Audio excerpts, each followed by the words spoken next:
and there'll be no Will Smith moments on this podcast this morning. Although a bit of drama is always welcome, but we have our own version of that. We have our own version of virtual slapdowns. This morning, the markets are opening in Asia down. This volatility continues. 4% or so, $4, a little under 4% decline in the open in Asia today. One wonders if there's any particular reason this morning to drive markets down. Hard to identify what is the volatility. Let's kick off, as always, Monday morning with Omar Najia, Global Head of Derivatives of BB Energy. Omar, my question to you, I suppose, as I did engage with yesterday, and I think is somewhat still relevant to try and get our heads around, has the oil market, oil price, if you like, a month into this crisis, sort of embedded the Ukraine war into the oil price now, and unless there's something fundamentally shifts on the axis, this is kind of the range where we're at. Your thoughts? Well, it's a complicated question. I'm not sure that it's about. So there is no kind of direct threat to oil supplies, and I don't think there's any direct threat to oil demand unless we go like another $100 up. But let's say the only thing, so supply is there, demand is there, nothing's really changed. The only question is, what do sanctions do? So kind of self-imposed kind of sanctions, and what's going to happen when Europe is going to have to pay for Russian gas and I think also oil in rubles. Which is basically what Putin said. So that's going to be fascinating, because obviously the Europeans, they can't buy rubles. They'd have to go to the central bank of Russia, which is sanctioned, and they could try going and buying, let's say, yuan or something like that, and then giving those to Russia for rubles. But I don't think the Chinese or the Indians or very much anybody wants to be long the yuan, the dollars or the euros. So it's going to be quite interesting. Now, a lot of people basically, they say, well, no way, Russia's not gonna, won't, whatever, we won't buy from them, or we want this or we want that. But I think it's very, very likely that happens. So depending on how that goes, I think that could propel us to the next leg, higher or lower. If you see the Russians kind of capitulate and say, okay, we accept the worthless dollars or euros, and we just sell our stuff to you for free, and you just print more of it and give it to us, and yep, that's okay, I think you'll see the market go down. If you believe basically that the Russians will say, we're not going to take your euros or your US dollars because we can't spend them, we can't send them anywhere, we can't even burn them for fuel, we can't do anything with them, so you have to pay some rubles, I think you're going to see the market go the other way. So it's going to be interesting to see. I think it's going to happen very soon, hopefully this week. Andy Levin, COO of Sahara Energy Resources. Andy, ultimately, if Russia did sort of force this point, would it not be, in essence, a kind of an own goal of self-sanctioning, in essence, making it impossible for buyers to buy? If you take it that simplistically, yes, right? But this is not as simple as that. This is all about politics, and this is making a point. This is trying to create the sense that, the dollar and the US is not as strong as it really is. And I'm quite happy to force you to use my currency, because there's a view that will then push everybody into using non-dollar denominated purchases for crude and gas everywhere else, as kind of been mentioned into the chat. So I'm not sure it'll be as cut and dried as Omar laid out. I think his points are absolutely correct. If you look at those two directions, I think they'll find a way to steer down the middle road. So it won't be an own goal. It will be more difficult, but it won't be just rubles. It will be a lot more complicated. But in essence, the point being, obviously, the sort of chess game of moves, you do this, I do that. Ultimately, Europe didn't follow through with the threat of sanctioning Russian energy that remains optional, right? At this point in time, it's still, like, bar the U.S., it's an optional aspect to buy Russian oil or gas. No, absolutely. But if you also remember, Putin's been very crystal clear with his population that irrespective of what happened in Ukraine, these sanctions were coming anyway. So if he pushes the Europe and says you have to buy in rubles, it still won't be an own goal. It will be a goal from his perspective, because hey, look, there we are. Just goes to prove once again, those guys in the West. It's an interesting phrase you used there. Putin has been crystal clear with the Russian population. I'm not sure there's consensus around that particular point of view of what he's crystal clear about with the Russian population, which indeed I think truth and crystal clarity aren't necessarily the same. Okay, they're not the same. All right, now we're into real definitions. Randall Mohammed, of course, sitting in the great US of A. Randall Mohammed, Managing Director of Petrol Industrial USA. Randall, let's kick off this Monday morning, at least Monday morning in the rest of the world, not quite there yet for the US. But nonetheless, Biden just wrapped up his trip to Europe. What does that look like? What does it feel like from the US side? Yeah, good morning, Sean. So look, I think Biden went with a clear agenda. Apart from the off-the-cuff remarks about regime change, that's for a discussion in itself. I'm not sure he used those words, but he did say he shouldn't be in power. I'd have to say I couldn't agree with him more. But go ahead. No, look, at the end of the day, Biden has a clear agenda. Of course, he does want to support Europe to wean off of Russian oil and gas. And thus far, it appears that the US has committed an additional 15 billion cubic meters of LNG to Europe. Now, having said that, the US is poised to become the leader in LNG by the end of this year. Just about 100 million tons of LNG will be produced out of the US.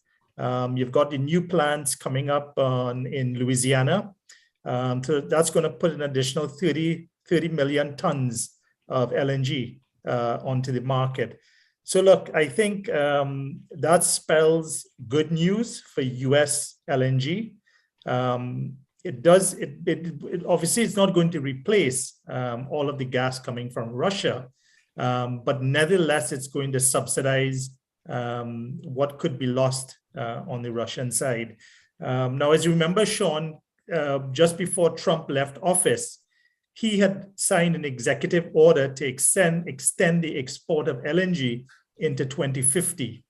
I think the Biden administration recognized the importance of LNG, and thankfully they did not walk back that executive order. So that executive order stands, and as you know, LNG is produced by private players. It has nothing to do with the federal government, and same with oil production. So the US is unique in a way in that, we don't have an NOC. There's no National Oil Company of the United States of America. It's all run by private companies. Omar, this current situation, obviously, as global head of derivatives, I mean, there's two elements here at play in the markets: physical oil and the physical distribution of oil flow, and obviously the obstacles of that in a war. And other problems, and then there's the paper markets in terms of the derivatives and so forth. And I'm wondering, what is the experience of these two? Is there a different path, if you like, from the point of view of risk reward at this time?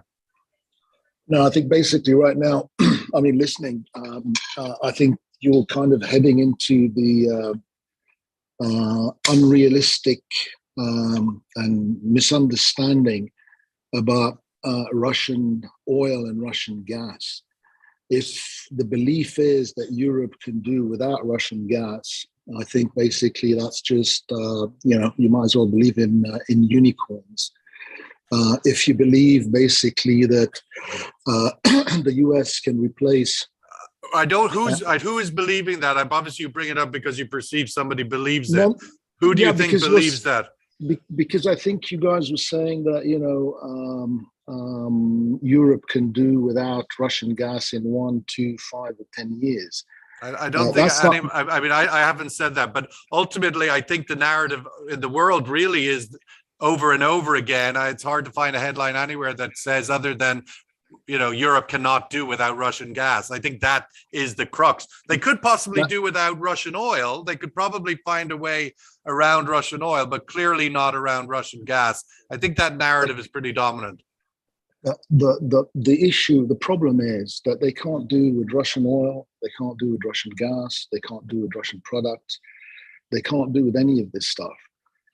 Like Randall was saying, all the gas in the US is basically private companies. You can't make a deal with private companies to supply you anything because they've already made deals to supply all the stuff that they have.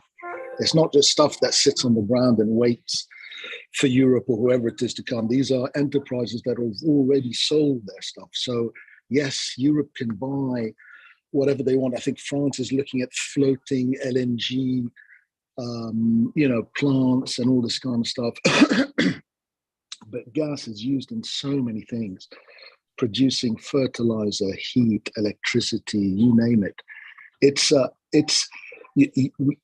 You have to kind of change the mental kind of thing that somehow there's going to be like a winner or a loser.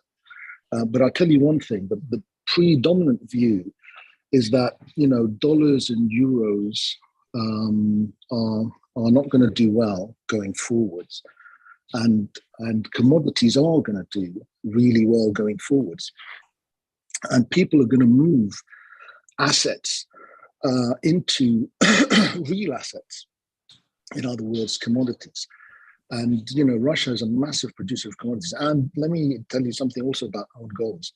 If you force, and they will, Europe to pay for, and the rest of the world, all Russian commodities in rubles, what that means is the rest of the world, in other words, the civilized world, the US and its allies, are going to prop up the Russian ruble. They're going to have to basically all do without these commodities. The choice is going to be theirs, basically.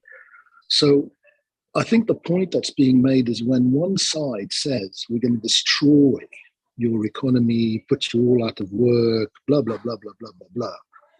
And, I didn't really mean regime change. I said, you should be out of power. These are choices that we don't make for other people. These are choices. I mean, if somebody came and said, somebody had, you've got to change the US president, everybody would be apoplectic. We can't make these decisions for people. The world is changing, has changed, and we're going to get used to it. And I'm glad I'll be here, hopefully for weeks to come, and we're going to see the reaction of this ruble change. It's going to be cataclysmic. It's going to be something, quite important going forward. So, and hopefully we go through it together. Andy, the point ultimately here in the restructuring of Europe energy is not an either or equation, but ultimately it strikes that the structural shift is more options ultimately, right? The idea that you can have some gas from America, you can have some gas from Qatar, you can have some gas from Russia. It's about diversifying your supply like any other place on the planet would do. That's really the structural shift here.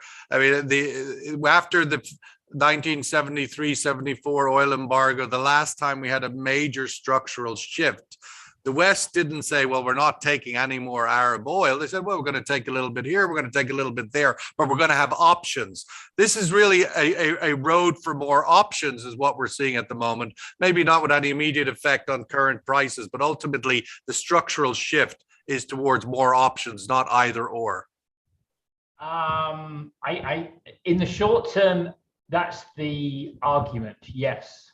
But unfortunately, the world has moved on since the last crisis, and it's about cheapest supply.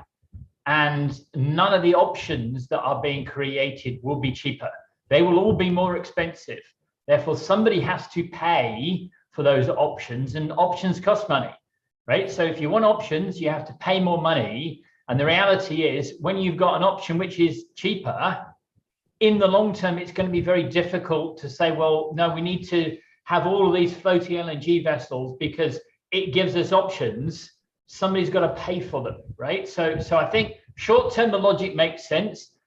Long term, it certainly doesn't. And medium term really depends on how long you think medium term is. I think my personal view, and Omar was alluding to it, is this is not just about energy. This is about redefining the whole structure of Europe. If not the global economy. I mean, you could go to the point where it's actually a ruble versus dollar denominated global economy. Which you want it to be. If you want to have dollars, then you can't buy anything from Russia. Oh, they've got all this oil and gas. Oh, they've got 30% of wheat. Oh, they've got this. Oh, they've got that. How on earth are you going to manage all of these options when you can't have the economy to actually maintain the cost of those options? And the sense, Randall, in the immediate or the week ahead, if we just focus a little bit on what might be the immediate dynamics, obviously OPEC are meeting, OPEC plus, they have their rollover decision to make. I suppose ultimately the question is, despite all this shock and awe that we're hearing and seeing in the world, are oil markets actually undersupplied? Is there shortage? Can anybody not get a cargo that they want to get? Your thoughts on the decision facing OPEC this week? Yeah, that's a good question, Sean. You know, I think I think OPEC will stay its course. They have stayed their course over the last couple of months, and I think the argument from OPEC really is that they have not really seen any changes in fundamentals, and OPEC is not going to change their strategy just because of geopolitics. I think OPEC has to be convinced there is going to be a real physical shortage in supply before they even boost or think about boosting production on their end. But then even if they think about it, where's the oil going to come from? Okay, yes, we can argue to the moon that Saudi Arabia is defined as a swing producer, meaning that they can put almost 2 million barrels per day on the market within 90 days. But is that the reality? Does Saudi Arabia really want to do that? Yes, we've heard about investments, but that's not going to happen now. Those investments are going to come to light probably within the next 5 to 8 years. It seems in some ways, Randall, the new supply, whether OPEC changes its agreement or not, it doesn't have new supply, right? I mean, other than, as you mentioned, Saudi and the Emirates, perhaps. But this agreement, whether it ends or they change it this month or next month, is sort of becoming redundant because it expires in a matter of months anyway. So ultimately, a decision has to be made in the forthcoming period as to what do they do next when the new supply ultimately, potential at least, Guyana, shale, Brazil seems more likely. Of course, Iran and Venezuela are out there as potential players. Shale still, the US still not really an opportunity for significant new supply. Well, Randall. Sean, shale is, as I said, it's all about the economics, right? Shale is run by independents. So you've got two categories of independents. You've got your sort of majors, and you've got your mom and pops, or you've got these smaller enterprises. Now, what is happening is that, the publicly listed companies are still bent on returning shareholder capital. So they're not really spending a whole lot of money in drilling. What they're doing is drawing down on the drilled and uncompleted, or the DUCs, right? This is where they're getting the incremental production from. And they've become more efficient. So now those laterals have gone from 5,000 feet to 10,000 to 15,000 feet. So that's happening there, but you're going to find a lot more flexibility with the private companies. In other words, the non-public listed companies is where you're going to get more flexibility. Those guys have the ability to raise capital, and they're not concerned about returning shareholder capital. The issue is these guys have very small acreages. They don't have big acreages like the bigger companies. So truthfully, Sean, you're really not going to, I'm not going to see 13 million barrels per day. Right, up this year. Let's get the survey question in and get the room's view on this question. OPEC obviously meeting this week. OPEC meets this week to rubber stamp next step in restoring supply agreement. Big question for markets right now, despite all the shock and awe of war noise, is there an actual shortage of oil in the market at present? Is there an actual shortage? We don't see inventories being sucked dry. We don't see shortage anywhere, and yet we have $120 oil. Of course, it's all about the future, but nonetheless, we don't ultimately seem to have a shortage. I can't identify it in that respect. Omar, looking ahead, week ahead, the idea of supply, physical supply, your thoughts on that question in terms of, do you see in your physical analysis that there is shortage anywhere? Russian oil is getting out wherever it's going to. There might be disruptions, but ultimately there's no shortage. Your thoughts on that? Yeah, so my thoughts on that. So we'll take. I mean, we don't see it in the oil price, right? $120 doesn't seem to be excessive.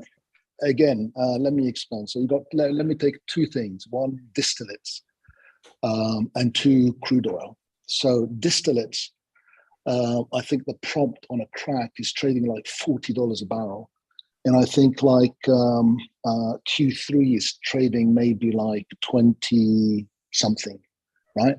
You see that massive backwardation? That's not massive. That's ginormous. That's not Godzilla. That's bigger. That's kind of not like that's I don't know how to describe it. It's like galactic. It's super massively massive, and the reason is that people are paying on the prompt. What does that mean? It means basically, I want that gas oil before you. So let's explain it in terms of a car. You buy a car, and you find that if you want your car today, it's going to cost you $1 million. If you buy it in Q3, it's going to cost you $500,000, right? That difference in price is the premium being paid for prompt supply. So not only is there none, but it's at historically high levels. That's one. Then look at so forget about flat price. If you want to look at, shortage, if there is none, look at the structure of the market. So if you look at basically crude oil structure, when you see backwardations of $2, $3, $4 a barrel, it's telling you that somebody needs, wants, and is paying up for that oil. So I disagree completely. You can get oil. So basically it's counterintuitive. People see prices going, let's say 190, 80, 70. That's a structurally bullish market. You don't look at the falling prices. Oh, market's weak. No. You look at the front, because that's where data is. That's where the real world is. This is unicorn. This is data. This is real. So you look at the real, and people are paying up. People are paying 100. Next month it's 90. That's because not next month is weak. It's because this month is strong.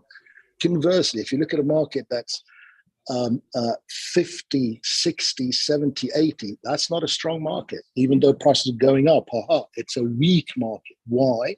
Because the front is what's important. At the front, prices are weak.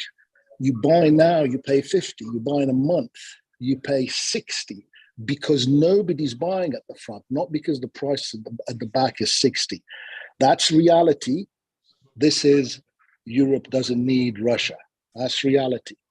So unfortunately, we kind of tend to drift away from reality. Reality says this market is basically short of prompt oil. Eventually, if you wait, you can get all the oil you want.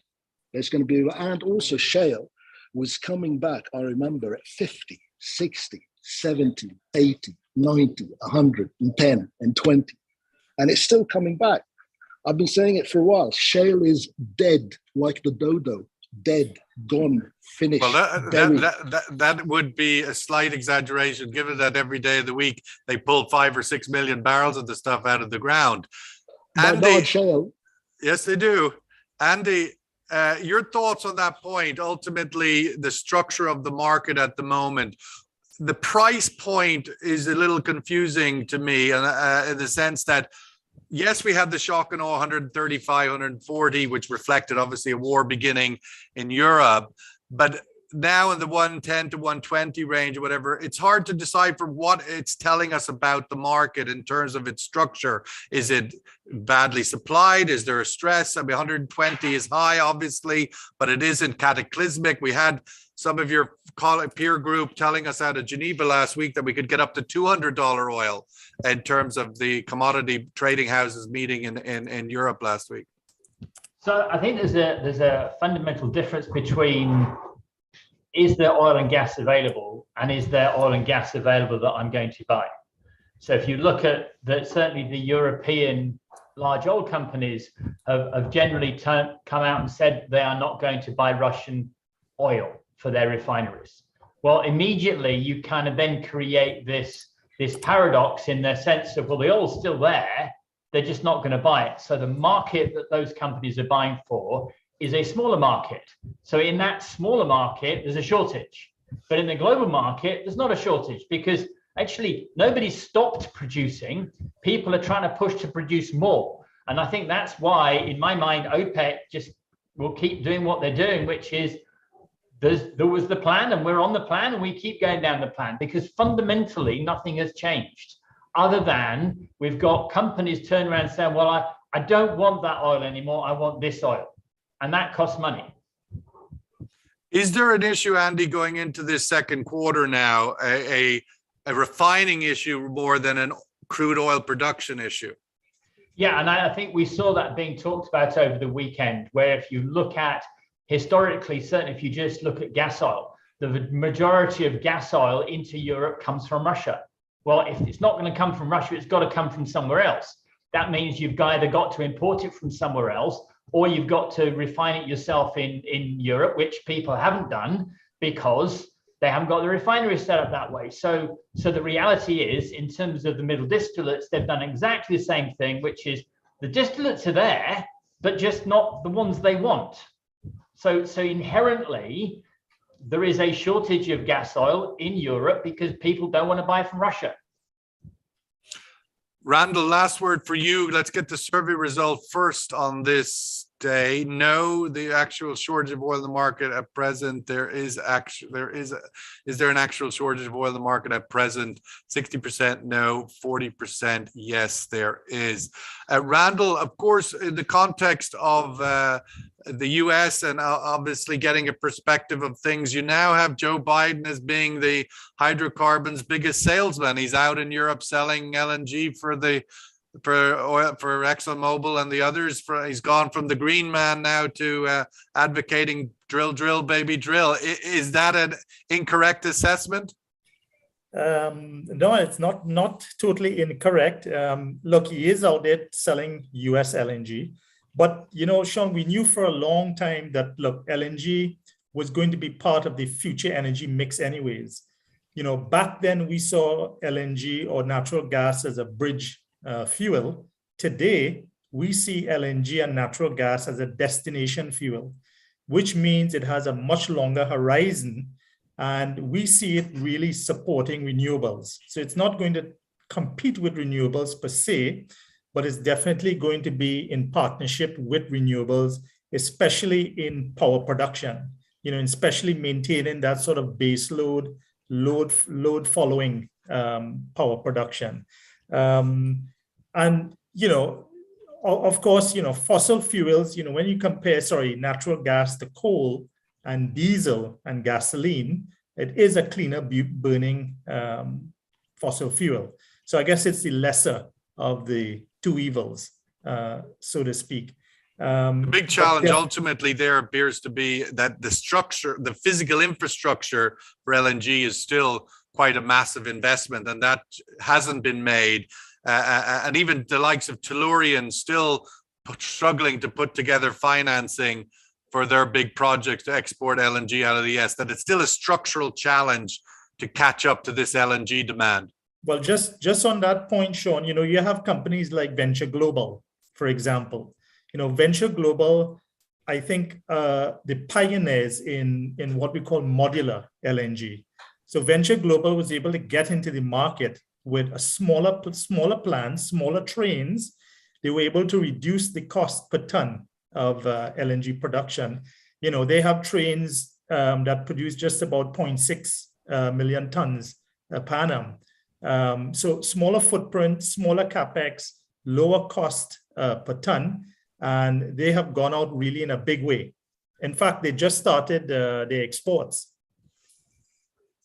Well, let's wrap it up there. Again, this Monday morning, the 28th of March, the last few days of the first quarter, where probably oil prices will have averaged in Brent terms, around 100, if not more. We have Brent trading this morning down $5, about a little over 4%. And the volatility in this market, I suspect in the week ahead, at least on the front month, will continue to move with whatever is the more dominant headline of the day. What we didn't mention, and I'll reference it nonetheless, as it's an ongoing story to keep an eye on that sort of front month headline, and that is the outlook for China. With Shanghai going into lockdown, one of China's biggest cities, biggest commercial centers, and perhaps that may soften demand out of China a little bit if that was to spread further. But that's one to keep an eye on, obviously, alongside all the noise around the Ukraine. Okay, wrapping it up. Thank you, Omar, as always.